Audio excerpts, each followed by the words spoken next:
મહેસાણા નગરપાલિકામાંથી મહાનગરપાલિકા જાહેર કર્યા પછી સરકાર દ્વારા મહેસાણા કોર્પોરેશનને ખૂબ સારું ડેવલપમેન્ટ કરવા હેતુસર ખૂબ મોટા પ્રમાણમાં ગ્રાન્ટ આપવામાં આવી છે, પરંતુ મહેસાણા કોર્પોરેશન અનગઢ વહીવટથી લોકો પરેશાન થઈ રહ્યા છે, તો બીજી તરફ પ્રજાના ટેક્સના પૈસાનું પાણી થતું હોય તેવી પણ રાવ ઉઠવા પામી છે।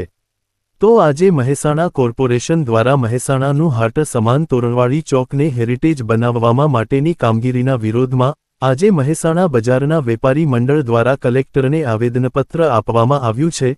તોરણવાડી ચોકમાં વર્ષો જૂની ગાયકવાડી રાજા વખતે કરાયેલા પ્લાનિંગ કોઈ ફેરફાર નહીં કરવા માટે વેપારી મંડળે મહેસાણાના કોર્પોરેશન સામે વિરોધ નોંધાવીને કલેક્ટર કચેરી પહોંચીને આવેદનપત્ર આપી અને મહેસાણા કોર્પોરેશનની આ કામગીરી અટકાવવામાં આવે તેવી ઉગ્ર માંગ કરી હતી। જે રોડ રસ્તા બંધનું એલાન આપવામાં આવેલું છે વિરોધ રેલી કાઢી છે, એ બાબતે તમે શું કહેશો? ફક્ત એટલું જ કહેવું છે કે ભાઈ આ જે વિકાસ કરે છે અને હેરિટેજ લુક આપવા માંગે છે કમિશનર સાહેબ, એમને અમારે ખાલી એટલી વિનંતી છે કે ભાઈ અહીંના વેપારીઓને જે ગ્રાહક તરીકે ગ્રાહક આવે એને આવી દુકાન આગળ પાર્ક કરવાની વ્યવસ્થા ઊભી થાય।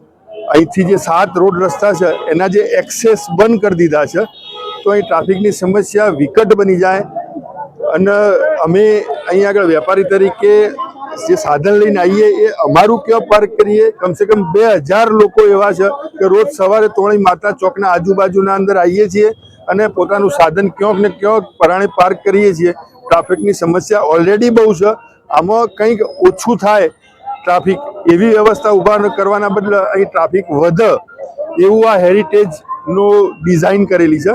એટલે અમે સાહેબને વિનંતી કરી કલેક્ટર સાહેબને કે ભાઈ અમને એવી ડિઝાઇન બનાવીને તમે વિકાસ કરો કે જે અમને નડતર રૂપ ના થાય, વેપારીઓને સગવડ રૂપ થાય એવી કરવા માટે અમે સાહેબને વિનંતી કરવા જવાના છીએ।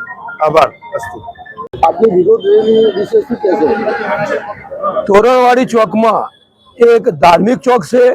અહીંયા ઉત્તર ગુજરાતની મોટામાં મોટી રામચંદ્ર ભગવાનની રથયાત્રા નીકળે છે। સાથે સાથે આ તોરણવાડી ચોકમાં ગામતરની દેવી માં તોરણવાડી બેઠી છે, એના આગળ ત્યાં માતાની આપણે પાટોત્સવ પણ નીકળતો હોય છે, હોલિકા દહનનું પણ અહીંયા થતું હોય છે। એટલે આ ચોકમાં હેરિટેજ બનાવવું એ યોગ્ય નથી। જો એમને હેરિટેજ બનાવવું હોય તો મહેસાણામાં પરાની વાવ છે, રાજમહેલ જેવા અન્ય સ્થળો છે। મને તો એવું લાગે છે કે જે કેન્દ્ર સરકારમાંથી 200 કરોડની ગ્રાન્ટ આવી છે એ આ કમિશનરે એકલાએ વાપરી અને ફટાફટ ગજવા ભેગા કરવા એવું લાગે છે।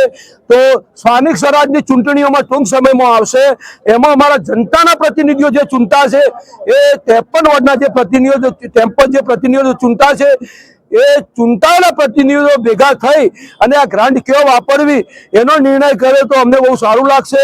અને હાલ મહેસાણા શહેરમાં આડીઅવળી જગ્યા રોડ ને ખાડા કરીને જેનો વિકાસ કરવામાં આવે એની કોઈ જરૂર નથી।